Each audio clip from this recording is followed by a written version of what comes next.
You are now joining Children of the Watch. That's right. It's the #1 podcast in the galaxy for all things Star Wars television. I am your host, Alex Maxwell, and joining me, as always, is Mac Lacey. And then we also have Mr. the happiest man in the universe this weekend.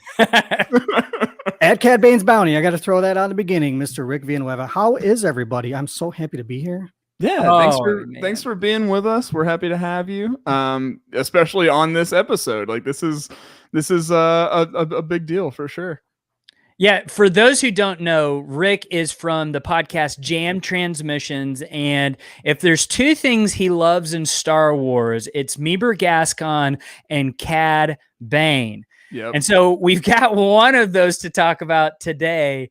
I'm still hoping for some sort of Meeber retcon that he didn't die, that he's going to be in the show for you, Rik. But he lives inside Clink. We all know that. So this is going to be a great episode, as we're going to be breaking down episode 8 of The Bad Batch, and it's titled Reunion. This was a fantastic episode. So just real quick before we jump into the business, just what are some of your general thoughts before we jump into the recap of it? Rik, we'll start with you. Okay.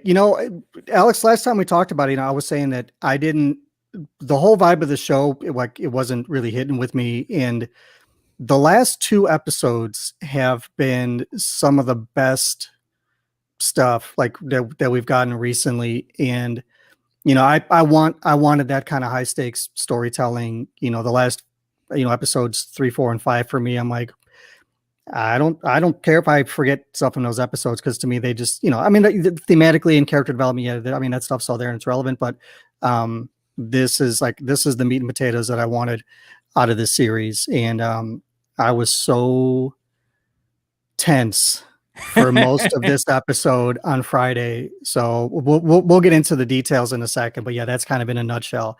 It was a lot of like, my heart, I can't take it. Mac, what were your just general thoughts and feelings on episode 8?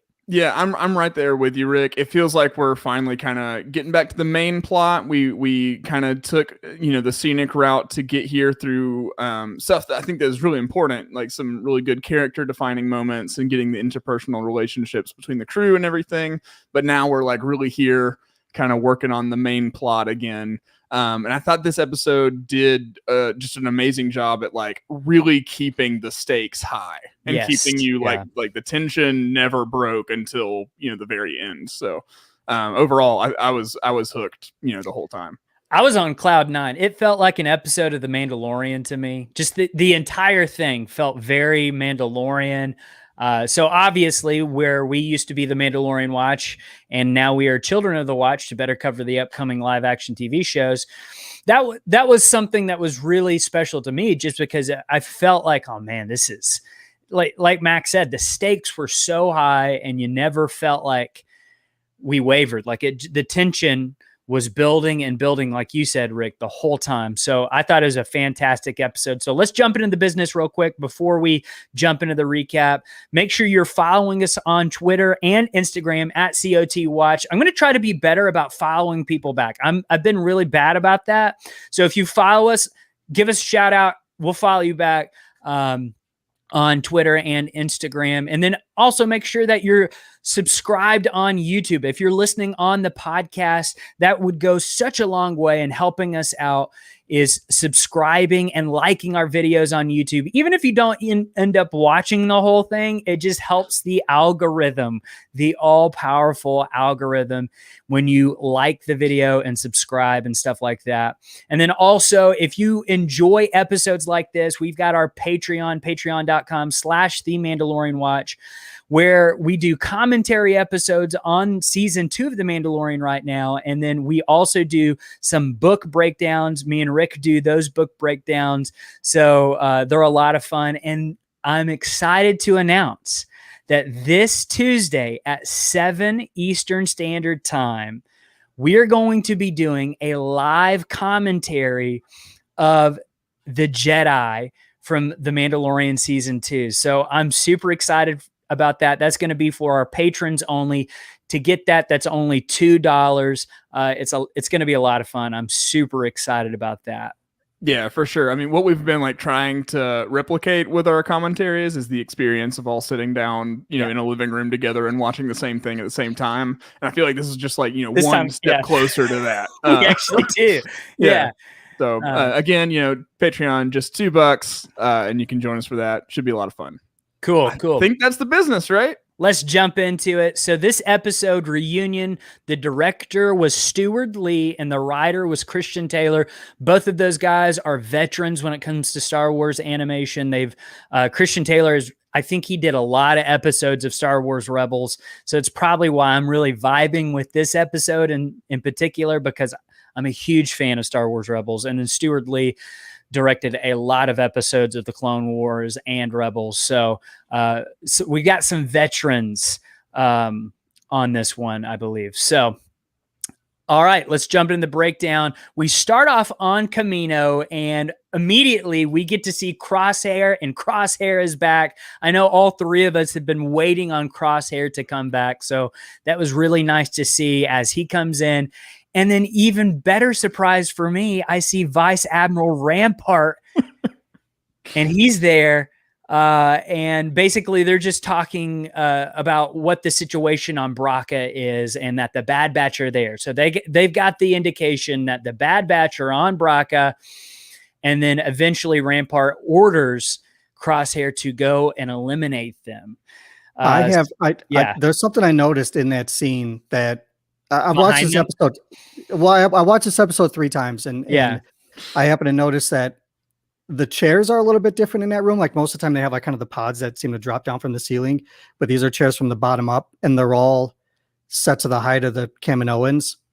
So I was watching, I was like, and that's a hell of a flex on the humans that go in there, and they can't sit down unless their feet are dangling like off the floor. Like there's going to be some Imperial meeting in there with all their feet hanging off the end of the chair.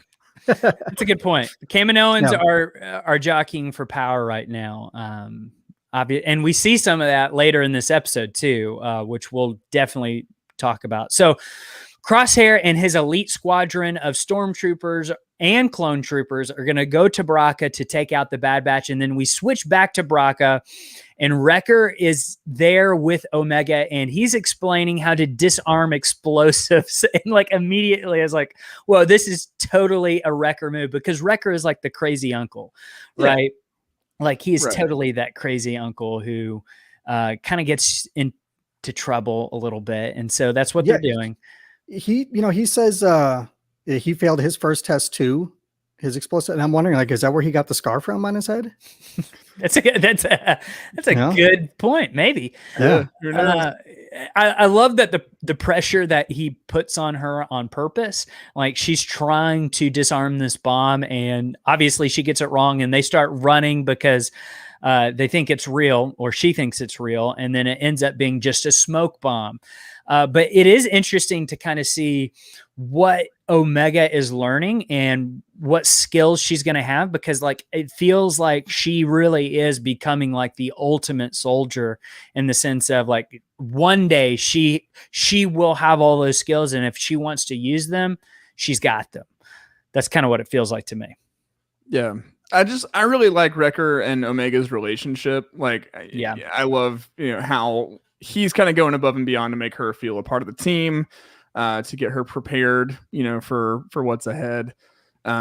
Just like every time that it's just them on screen in a scene together, it's always really endearing, and really heartwarming. So yeah, honestly, like their relationship seems way more fleshed out than Omega and Hunter's relationship. Yeah, and I think it was kind of what you're talking about. Hunter is really more of a father figure. He's having to be that kind of guiding hand, sometimes that stern guiding hand, whereas Wrecker is really, he's the fun. It almost seems like Hunter's been that for all of them in a way. Yeah.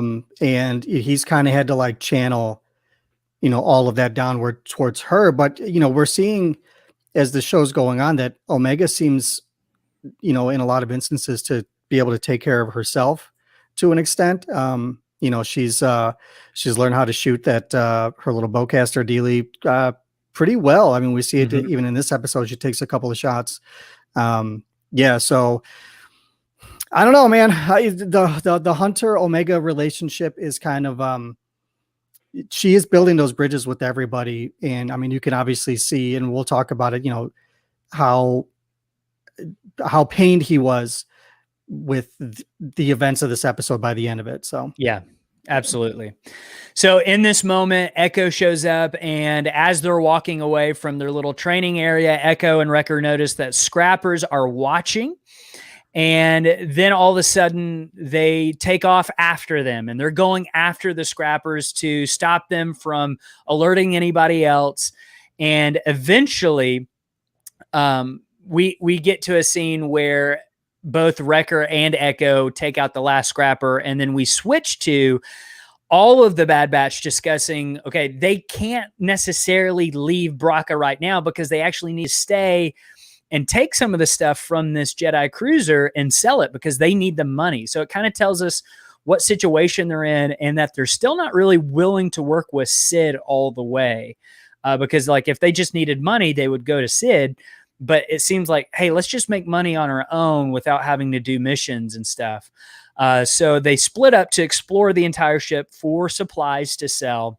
And I love this because immediately Wrecker finds some proton torpedoes, and he's trying to like rip open where they're at, and Omega just hits the thing to open the door. Yeah. I love she taps him on the arm first, like right here. Yeah, it's so good. Like you said, it is just like their relationship is so endearing. I love their relationship. Then we learn that Tech actually needs Omega's help because what he is getting, he's basically getting all the data from the cruiser, and that's probably the most valuable thing that they can sell is the data from the Jedi cruiser, which is pretty interesting. I guess, like when you think about it, it reveals patterns because it was the Republic, now it's the Empire. It kind of reveals patterns of how they operate and stuff like that. So going back to like the tactical droid. Yes, it's just the other side of it. It's just information on how to basically defeat the clones, defeat the the Jedi to an extent. Yeah. Yeah. This whole scene, like, I mean, you haven't mentioned it yet, but he basically tells Omega, here, take this data rod, and I need you to get kind of this other bit of information, the proximity alarm. Well, even before that, she asks him, what was the war like? And the first time you watch it, it's like, okay, well, she's curious. She wants to know. And then the second time I watched it, I thought to myself, that is some masterful foreshadowing to put you in a mental, like a headspace for what happens later. Right. And it was just like, man, these guys are good. Like, all like the little subtle things with the relationships are really cool to, it's not like front and center punching you in the face with like, Omega and Wrecker are the best friends. It's like you'll see little things in the background, her waving or the little high five they did a couple weeks ago, stuff like that.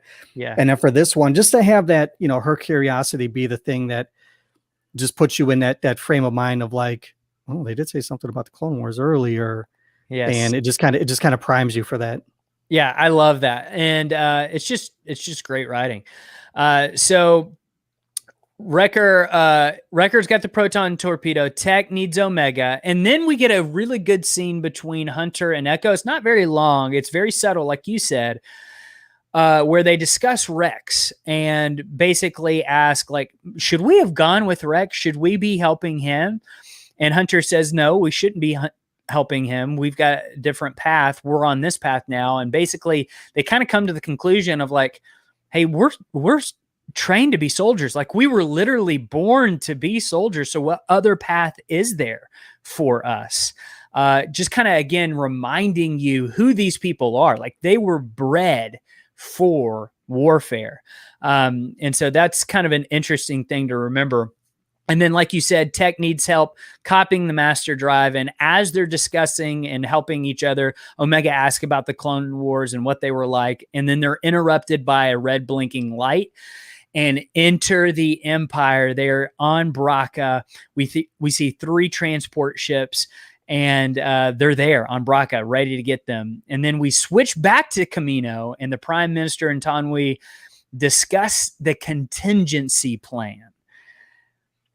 And then they say that they'll need more assistance with their plan. And so immediately I started thinking, okay, so like they're talking about Fennec Shan not being able to get Omega. Like I pick up on that. Yeah.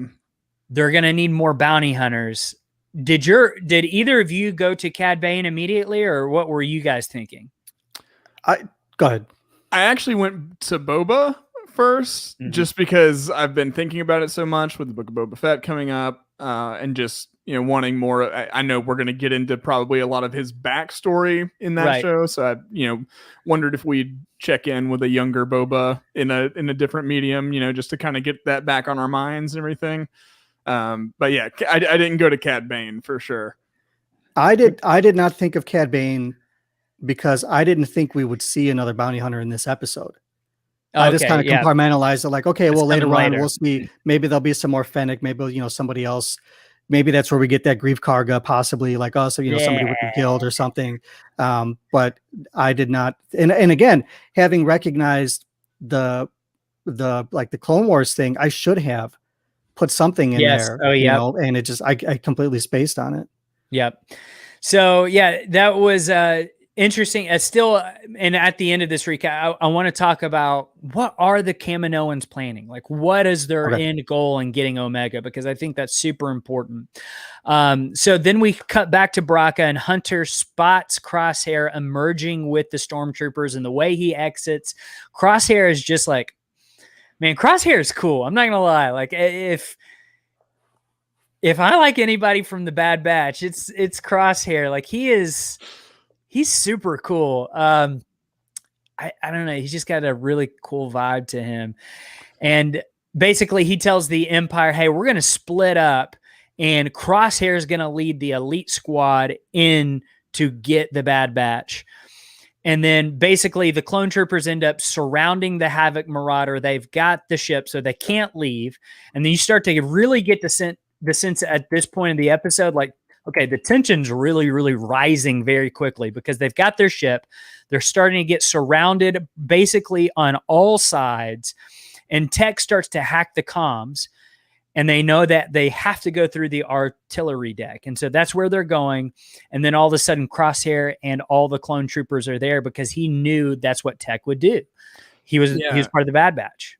It's really cool because we've been talking about the value of information, on the clones' tactics and everything like that. That's the one advantage the Bad Batch has always kind of had, is that they do the unexpected and nobody knows really how to plan around, countering them. So it's really cool to see that turned on its head, whereas Crosshair knows every move. And so it's just really fun to see, like, you could see like kind of like the terror as the Bad Batch was like realizing what was happening. Yes. Yeah. It was like a tactical battle of wits because he knew kind of generally what Tech would do. They kind of felt like they knew what Crosshair would do, but then Crosshair was like, he kind of had the ultimate, like the upper hand of like, well, I know that if A and B don't work, there's a lot of, the good thing about planning is that there's a lot of letters in the alphabet that they can choose from. I read that in a book somewhere. Republic Commando. Nice. So as they're surrounded, Tech and Echo work together. It's nice to see them work together because they kind of have like a little rivalry with each other. But they're basically working together to hack into the cannons, and if they do that, the cannon will basically fall on Crosshair and all his troops. And so they start working on that while Hunter, Crosshair, and Omega start to have a little bit of a conversation. And at this point, Omega actually says, hey, remember, this is not your fault. This is the inhibitor chip talking. You are not in control here. This is not your fault. And as soon as she says that, man, Crosshair goes dark real quick. He says, aim for the kid. That was outside of the reveal later on, that was probably my favorite moment of the whole episode. Yeah. And we'll get into theorizing a little bit later on, but like that bit was like, he does not like that she is the one to challenge what he can't control. And remember, we talked about that's for me, like that's the emotional like dilemma. Like that's the conflict of the story is what's happening with Crosshair primarily, because at that point, all we knew is that the Bad Bats themselves, they were just trying to survive. Right. Meanwhile, Crosshair is struggling with this idea of control. He has no control. And she tells him like, it's okay. You know, like we forgive you and we can help you. And he's all like, you need to die because your truth is hurting my feelings and I can't do anything about it. Yep. I mean, it got dark, but like, that's the thing though, that I think I really appreciate about the Bad Batch. Though it's animated, it is for all audiences. Like it does a really good job of balancing and keeping, I think, the attention of anybody in any age range, right? Like as soon as that happened, I'm like leaned in. I was like, oh my gosh, like Crosshair is really like, he's gone he is on the dark side right now. Like not the Force dark side, but the bad guy side for sure right now. And I just really want him to, I want him to be Ben Solo. I want him to change. I want him to, no. It's funny you brought up Ben Solo because he's acting very much like Kylo Ren. He's lashing out all the more because he can feel that tug of the light side, I think. So like you were saying, you know, through Omega. But see, now personally, this is a whole other can of, but personally, like I wish there was more of that straight villain of Ben Solo, Kylo Ren. I think because, and I understand there was that conflict within him, but we like the difference there being Crosshair does not. They could ratchet him up even further. You know what I mean? Like they can put him back in the machine and turn him up to 15 instead of the 11 that he's at right now, where he's got absolutely no control. So if he goes that route and he just keeps, you know, I mean, I don't know how much more brutal he can be at this point in an animated show. I mean, we've seen some stuff, but I mean, like, take it there. Let me see symbolically how dangerous the Empire is at this stage. Yeah. Because if you start pulling back, where he's kind of the new face of the Empire for this, you know, this small story, you know, I don't want to see that. Show me how dangerous these people can be. Show me the danger of this era. You know what I mean? What Kylo Ren Ben Solo is doing later on, that's different. You know, because that's within him. You know what I mean? That's the fight that he has. And for, like I said, for Crosshair, he has no control over that. And like I said, the fact that Omega is the one to tell him, you know, it's okay that you don't have any control, but we can also help you. He's just like, nope, you're going to lose a face by the end of this. Like we're going to blow your face off. Yep. So at this point, the cannon ends up firing and falling, and then the firefight begins as the ship crashes around them, and the Bad Batch end up fighting everyone. They're shooting their way out. I love this scene where Wrecker hits a flame trooper with the proton torpedo. Like he literally just throws football. It. Like Wrecker is quickly climbing the ranks of favorite character in animation for me. He is just like the right balance of goofy. Like he's not over the top goofy. I feel like sometimes they take it too much, but he's just like the right amount of goofy for me. And he's goofy in a character consistent way. Yes. Too. Like, you know, throwing a proton torpedo at a stormtrooper. That would be something he would do. I mean, he really is the Hulk. Between that, there were a couple of beats within this episode. Like obviously the beginning with the bomb disarmament, you know, with his like, ho, ho, ho, like laughing at her. And then that bit right there with the flame trooper. And then there's the part where he slides down kind of like the shell of the engine. And he's got like a patent pending, like a Wrecker giggle. He's just like, oh, like as he's rolling down the thing. He's just having the time of his life. Yep. I love it. So then once they're fighting and stuff, they end up going into the ion engine chamber to get out of the ship. And Crosshair is already he already knows what they're trying to do. And he's going to get in his sniper nest and wait right outside the ion engine chamber to basically snipe them off as they come out. And then I love this line, these two lines right here. Omega says, "Never been inside an ion engine before." And then Wrecker says, "It'd be weirder if you had." Just like their interaction again. Yeah. I mean, like I heard stuff. I heard that and I was like, all right. It'd been a lot weirder if you had. Yeah.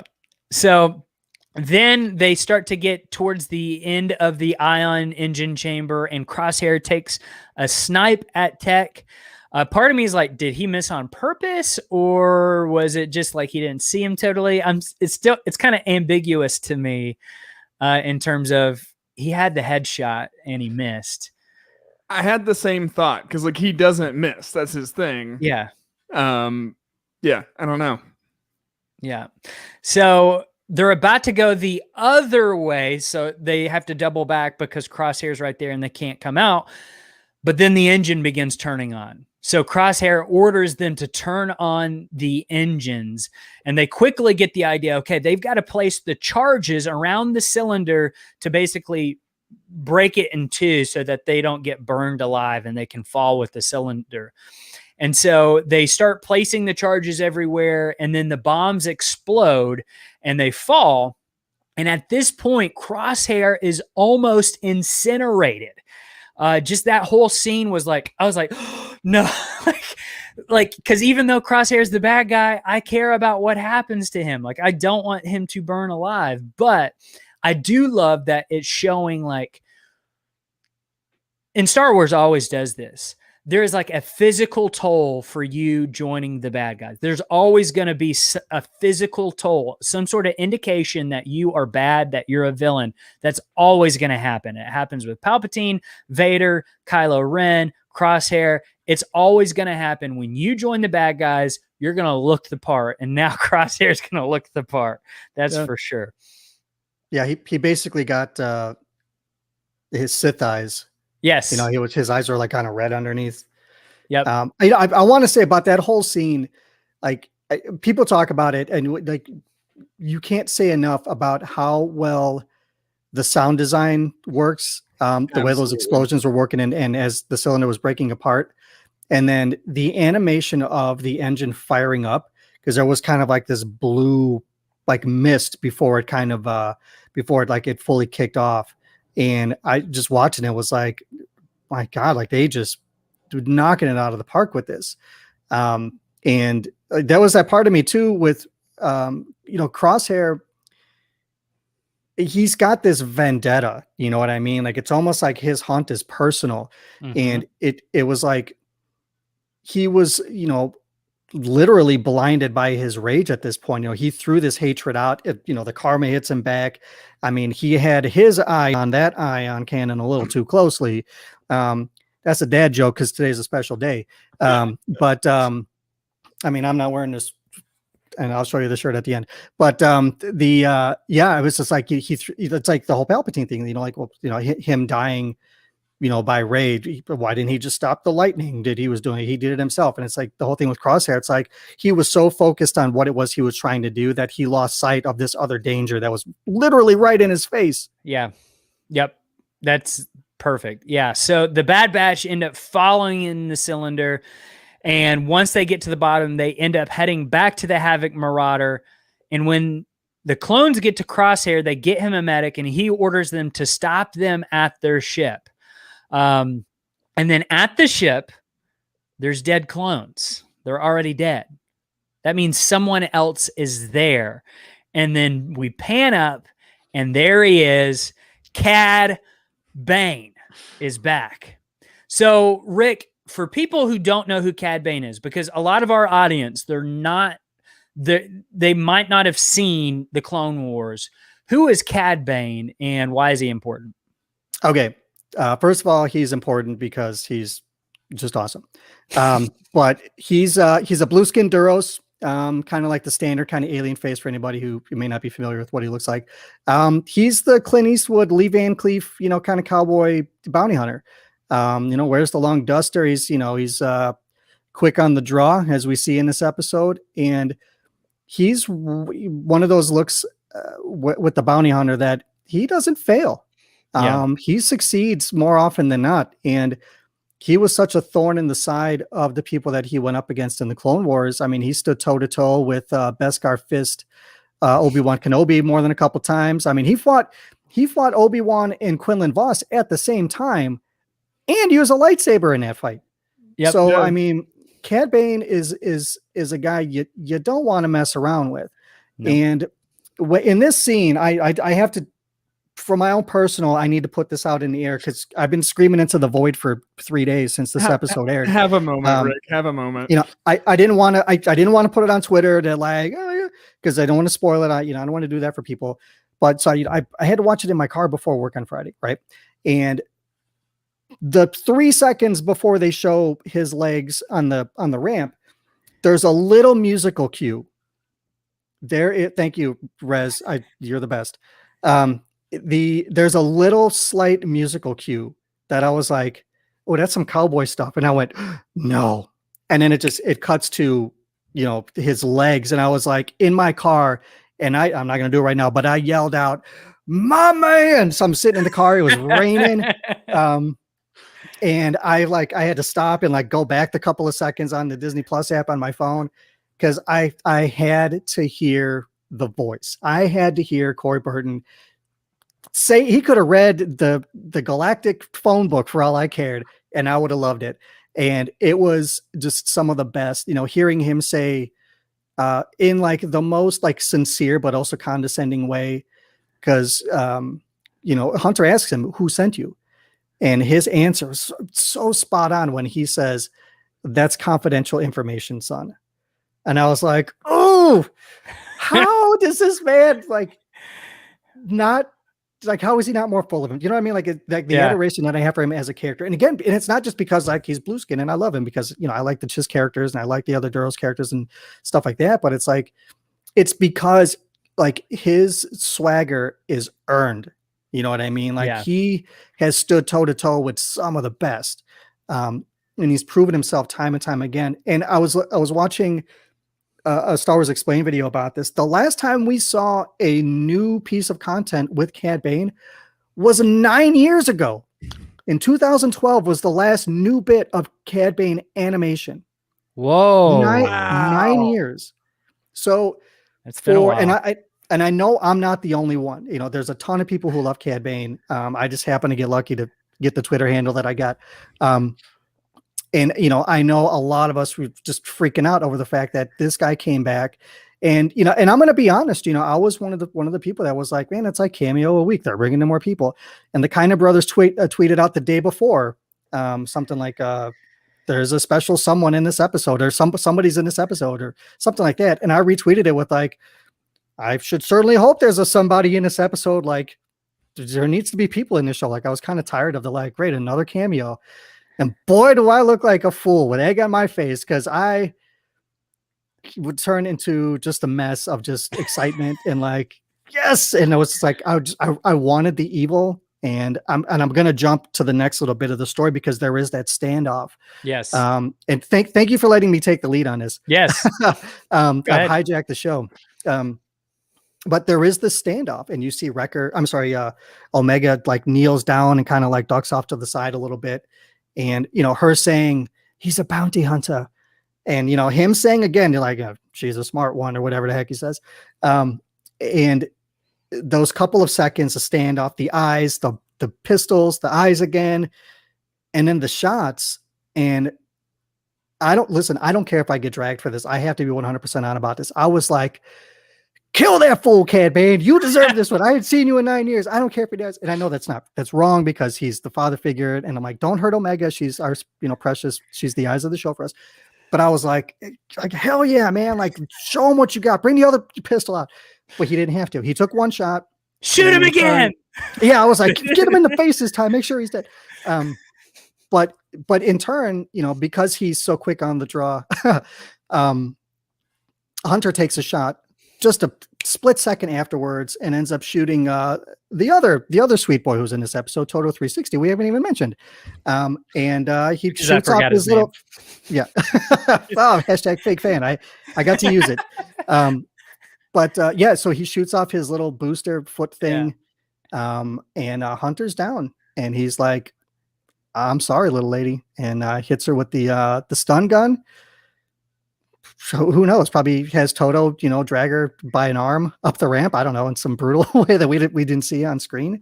And it was some of the coolest content that I've gotten in a long time. And I was a little bit excited. when Hunter went down, did you guys think even for a split second he was gone? Like he's done. He's dead. No. I did, only in hopes that we were all like placing bets on who would be the first to go, if anybody from the Bad Batch, and I had actually said Hunter. So there was a split second there that I was like, "Ooh, I won." But I'm glad I was not correct. Yeah. Danielle from the Discord says, I was weirdly rooting for Cad Bane in the moment too. I think we all kind of were, just because it was so nice, like you said, Rick, to see Cad Bane again. We missed him. Yeah. I experienced the most giddy form of evil watching that bit. I was like, ooh, do the thing you can, shoot him. Just because I wanted to see Cad Bane. And I mean, you can't see him, but he's right. There's my Black Series Cad Bane right behind me. It's in the he's right there. He's watching us. That's the convention exclusive one that came out last year, and I was so lucky and so happy that I got it. So nice. So Crosshair ends up looking like Darth Vader at the end of this. They basically wrap him, and he's got this oxygen mask on. He looks like almost Dengar, Darth Vader mix. Yeah. I was gonna say, for just a split second, I thought it was Dengar for like a split second, just because we were like, oh yeah, we're just bringing out bounty hunters this episode. I guess, they're all after Omega at this point. Right. It's just it's the same kind of mask that Hunter and Omega use in like episode 3 or whatever. Yeah. I thought that was I thought that same Dengar thing too. And I was like, well, you know what? They never really did say that Rothgar Dang is Dengar in episode 9. I'm like, Crosshair survived. He's in episode 9.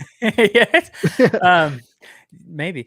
Then we switch to basically the Republic Commando HUD. We get the HUD vision of Hunter, and that was really cool to see because it was like a video game. We see him waking back up and Tech picking him up and Wrecker. They're all running to the Havoc Marauder, and you see the panic, like even like in that first person shot, which I don't think we've ever had that before. Not through a clone visor, I don't think. It was really cool to see as they get back onto the Havoc Marauder, and basically Hunter's okay. It just hit his armor, but it did knock him out for a while, and they're going to have to go after Cad Bane, and that wraps the episode. So here's what we're going to move into now. So we're all three going to name what was our favorite part of this episode, and then we're going to move into some questions that we have, like the three of us have from this episode. So Mac, we'll start with you. What was your favorite part from this episode 8 reunion? I think honestly it was just the big engine scene. This show did such a good job of just having me right there on the edge of my seat. Kept the tensions high. I truly, didn't know how things were going to shake out. And that's just good storytelling. And that's whenever I'm coming to Star Wars, that's what I'm trying to experience, Absolutely. And just musically, the sound design, the look of it, just absolutely breathtaking. So, Rick, what about you? What was your favorite part? I mean, if I didn't say the Cad Bane reveal, I mean, come on. But that was, and not even just the pan up, in that moment, but when it quieted down, because like this whole episode was just a roller coaster of tension and it was just more and more and more and more. And then it just they hit this plateau of tension with the two of them and then ramped up again in its silence. It was a completely different kind of tension. And still too, his look, though Cad Bane's he's not wearing the duster right now. You know what I mean? We got to see everything he's got on underneath. So just his new look, having him back after so long, that whole scene, and but really more than anything else, the quiet tension of that moment. Yeah. I'm gonna go with Mac on this one. The engine scene did it for me. It's specifically, weirdly, when Crosshair was blown back into his nest. Basically, it's I don't know what it was, but at that moment, I was just, please don't let Crosshair die. Please don't let Crosshair die. Even though he's the villain, and he's a bad villain. I did not want him to be harmed. And to me, that's an indication they have done a very good job setting these scenarios up. Very good storytelling, you said, Mac. it just dawned on me that I was more concerned for Crosshair's well-being than I was for Hunter's. Yep. So Same. I'm like, Same. man, I'm a terrible person, man. Yep. Same. All right. So what are some questions then that we have before we get to some wild speculation and our chat questions in our chat? So if you're listening, go ahead and type out your questions and we'll get to them, and hit that like button so more people can join us too, especially for this part. So what are some questions that you have? Rik, we'll start with you. What are some questions that kind of came out of this episode that you still kind of wonder about? Okay, so I had a question, and then I was listening to a stream earlier today, and like had some kind of pieces of that filled in for me too. So I had this question of like, if Cad Bane gets Omega back to the Kaminoans? All right, it's a big if, but let's just say that he does. Crosshair is back there too. He's in the infirmary for a little bit. What is the relationship going to be between Omega and Crosshair? Is he going to have such a heightened resentment towards her because she is that kind of moral voice for him, telling him it's okay? And I was listening to the Imperial Senate and Nikki Kumar on the show. I cannot take credit for this because it was a really cool beat that he brought up. And he's kind of theorizing that she thinks that Hunter is dead. And she may just tell him, like, I saw Hunter die. The bounty hunter killed him. What effect could that have on Crosshair? Could that be the thing that is the catalyst for him to start fighting the chip? Because we know he still has a part of that battle, and we saw that one brief scene back in episode 2 or 3, whichever one, because it was like 9 months ago. It happened forever ago, which was the last time we saw Crosshair. But we know that he's got that that internal conflict. Yeah, could the way that the same way Omega kind of talks down Wrecker sometimes. Can she do the same with Crosshair, but use, her compassion for Hunter as kind of the catalyst for that? Not that she would do it purposely, but he still has that slight bit of care. And then ultimately that sets up the battle of the toothpicks between Cad Bane and Crosshair, where, what if he harbors some resentment toward, he has some, I take no credit for that too. I've heard that a couple times, but what if that sets up some kind of battle between Crosshair, Cad Bane, because he then feels that like, hey, you shot my brother. Maybe that's part of his redemption arc. If that's the way they're going to go for the season, maybe not so much for the series. And I mean, if I was going to pick sides in that fight, I'm sorry, Crosshair, but Cad Bane's going to shoot you square in your face before you put a finger on the trigger. That's just how it is. I don't make the rules. Mac, what are some questions that you have? Really the same question I've been wrestling with, I think the last, every time I've been on. It's just, what is the contingency that Omega is a part of? Like, what does that mean? What's the Kaminoans' big play? And I mean, like, this show seems to really be focusing in on the transition of the clones from, the Republic to, being stormtroopers under the Empire. And like, is this contingency something that's going to play into, why clones were ultimately kind of phased out? Maybe it quickens that process along, further than their natural advanced aging and stuff like that. Who knows? But just what's the Kaminoans, grand plan, and how does Omega fit into it? That's still what's forefront of my mind. I have a theory about that. Yeah, I have a theory about that. I know we don't have a lot of time left for the stream, so we can get into it. You know what? Get on the Patreon, jump into Discord. We'll talk about it for hours. Yes, there we go. We'll do it there. Yeah, fair enough. Okay, the question that I have kind of leads into my wild speculation here.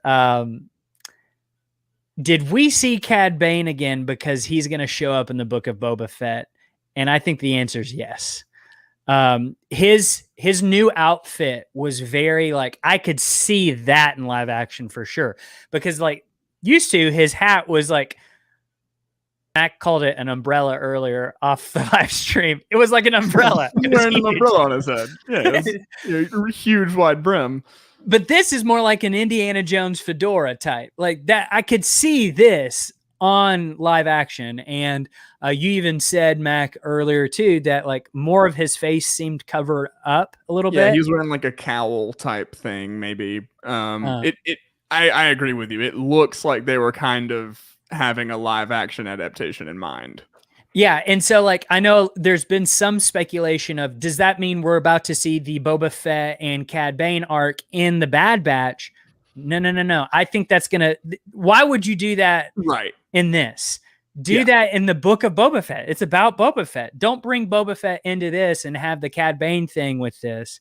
There's no place for that. It should be in the book of Boba Fett.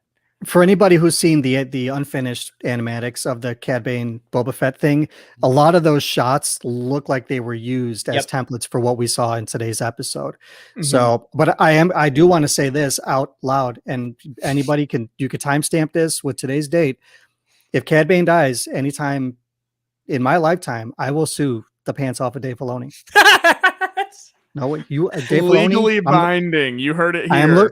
Dave Filoni, I know you're watching. I'm looking right at you. I will sue the pants off of you. Do not touch Cad Bane. I will. He's so scared right now. He's trembling. He's trembling in his hat. That is a legal fight I would not want to pick. Just saying. Don't do it. Oh, that's amazing. Okay, let's move into some wild speculation. Just like one theory that you think is going to happen in the next episode. I'll start us off while you guys think of it. I think Cad Bane will not make it to Camino with Omega just yet. I think Fennec Shand is going to show back up and in a way rescue Omega from Cad Bane because she wants the bounty, right? So it's like she's going to end up in conflict with Cad Bane, which might set some things up later in the book of Boba Fett. I think that's where we're going because I don't think we've seen the last of Fennec Shand. All right, that's my wild speculation.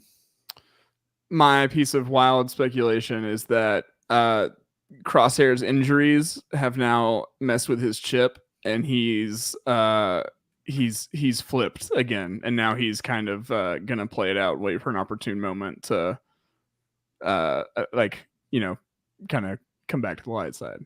Nice. Rick, what's your wild speculation? Wildest speculation? I think give it to me.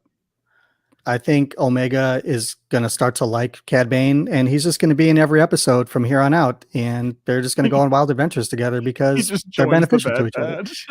No, both of them just become the Bad Batch. They'd never show the other Bad Batch ever again. We just never check back in with them. We're done. We're done with them. It's now the Cad Batch. The Cad Batch. We're good to go. The Cad Batch. I love it. Cad Batch. All right, we're going to jump into the chat questions. So this is the portion of the show where our live audience asks us questions and we respond live. So this is a lot of fun. When do we see Mace Windu? In 2005. Yep. Never again. Yeah. Yeah, I don't think we do. I am sorry about that. This is a good question. Was anybody else disappointed that the Bad Batch didn't use the Dianoga against the troopers? That's a good point. That would have been cool. They did bring it up in just a bit of exposition in this episode. They were like, no. It was the Dianoga. They made sure to say it by name in this episode, so we for sure know what it is. But it could have been a cool thing to turn against. It'd have been very Star Wars, right? Very Star Wars. Kevin has the question: how long until Omega is reunited with the Bad Batch? Will there be some serious bonding between Omega and Cad Bane? I think so. Actually, kind of on the second question, maybe. The first one, I don't know. I actually think they might not be reunited until the end of the show. I don't know. Yeah, maybe. That's kind of my thinking is that, she's going to end up spending some time away from the Bad Batch. We have to really see her utilizing her skills. We've seen bits and pieces of it here and there. And again, if we're still kind of clinging to the idea that, the theory that she's a bit of an empath, she can learn from Cad Bane as well. I mean, we've seen her do some things. Again, in this episode, Crosshair's nearby, and she blasts two fools with that her crossbow, without batting an eye. So again, if that theory still kind of holds any water, I think Omega is also smart enough that she could find a way to use Cad Bane to her advantage in the smallest sense of like, finding some kind of sympathy. He's not going to, be roughing her up or anything, but I think she knows well enough how to get through to people like him, having worked around all the other clones and some of the, very stoic Kaminoans. That's kind of her forte. Like that's her specialty, is humanizing people almost. Yeah. Yeah, that's good. I like that. Renee asks, so glad y'all mentioned Dengar because my initial thoughts were that this was Dengar's origin story. Do you think that this might be a way of bringing Dengar's origin into canon? I don't think so. That would be a left turn for sure for Crosshair. Yeah.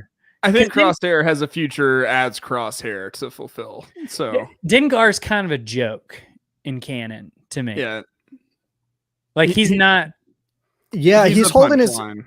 Yeah, and like even in the War of the Bounty Hunter stuff, like he has some moments, but yeah, he's kind of like, for spoilers. I mean, it's not even a major spoiler for a lot of it. He's kind of like the handcuffed buddy who, like, the guy behind the store, get me in there. So he's kind of being drug along a little bit.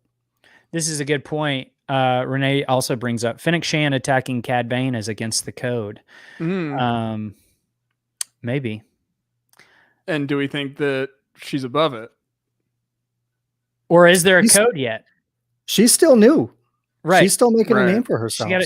And taking down Cad Bane and stealing his bounty would be a great way. Don't go talking crazy like that, man. That's not happening. I love Fennec Shan too, but that ain't happening. But if Fennec and Cad have run-ins, and then Cad and Boba go on to have the relationship that like has been kind of set up before, that'd be interesting for when Boba and Fennec are together, because they would both have like Cad Bane stories. Yeah. We all have Cad Bane stories, man. Is Bosk Sid's cousin? Maybe. Hey, it's a possibility. John and Marie threw out the theory about, how Sid got the helmets and stuff. So we know that he was hunting, when we saw that in Clone Wars and stuff. So, I mean, it's a possibility. We don't know how big their lizard families are. Maybe. We don't know how they get down. We don't know what they do. It's true. Who are we to judge? Yeah. And then last question for the night is, do you think we will see Rex again this season? Yes. Yeah. Towards the end, it'll be a little bit. Yeah. But I really do think the Clone Rebellion thing is going to happen. I'm convinced. I think it's likely. I want that to happen. At this point too, we know that he's the lifeline for the rest of the Bad Batch. He may get that call the next episode, of like, hey, we lost her. We need your help. Yeah. And now that also leads into like, from the last week's episode, who was it that he was talking to? What other resources does he have to help them try to bring Omega back and get her out of the, the sweet clutches of Cad Bane. So we'll see. I'm super excited. I feel like everything has raised up a notch in terms of the tension, the stakes. So I'm super excited. But we do have a bit of an announcement, to tell everyone. Next week and the next week, we won't be able to do a live show of the Bad Batch recap these next 2 weeks. Next week, I've got some projects going on, and so does Mac. And then the next week is the 4th of July. So it would literally just be probably the three of us here talking and nobody watching. So we'll hold off on that date. So we're going to take the next 2 weeks off. And then on July 11th, that's when we're going to recap those 3 episodes. We're going to do like we did the very first Bad Batch recap with Jonah Marie, where we recapped episodes 1 through 4. We'll do that for 9, 10, and 11 as well. So we're going to do those 3 episodes all together in 2 weeks time after all this. So we won't be on live show next week or the next week. So we want to make sure everybody's aware of that. But if you miss us and you want to see us and you want more content, be sure to join the Patreon. This Tuesday night at 7, we're doing a live commentary of the Jedi from season 2 of The Mandalorian. And I Cannot wait for that. But if you are missing out on some Bad Batch content for the next 2 weeks and you want to listen to some great Bad Batch content, be sure to check out Jonah Marie's podcast, which is the Geeky Bubble podcast that she does with her mom. It's incredible. Or you can check out Sal Perales and his family. They have a podcast called The Rogue Rebels, and they do a fantastic job talking through all of the animated stuff and Star Wars. Love those people. They're awesome. And then Rik is Jam Transmissions back from their time off. Not just yet. Okay. So we have some talking through this coming week because we do have some plans. But as soon as we know, you will know. Cool. Yep. So where can people follow you one more time, Rik? Guys, you can just open up your window and hear me screaming from wherever you are in the galaxy about Cad Bane. But no, you can find me on Twitter at Cad Bane's Bounty, where everything's been blue for the last couple of days and in the best way possible. And come follow us at Jam Transmissions. That's at JT Comlink, and just be on the lookout for any new shows in the future, because we do have some fun things planned. So we hope to see some of you guys over there. Cool. And if you're watching on YouTube, make sure you like this video before you leave. Please, it helps us. We love you guys. And Matt, you do your thing. Until next time, keep the watch.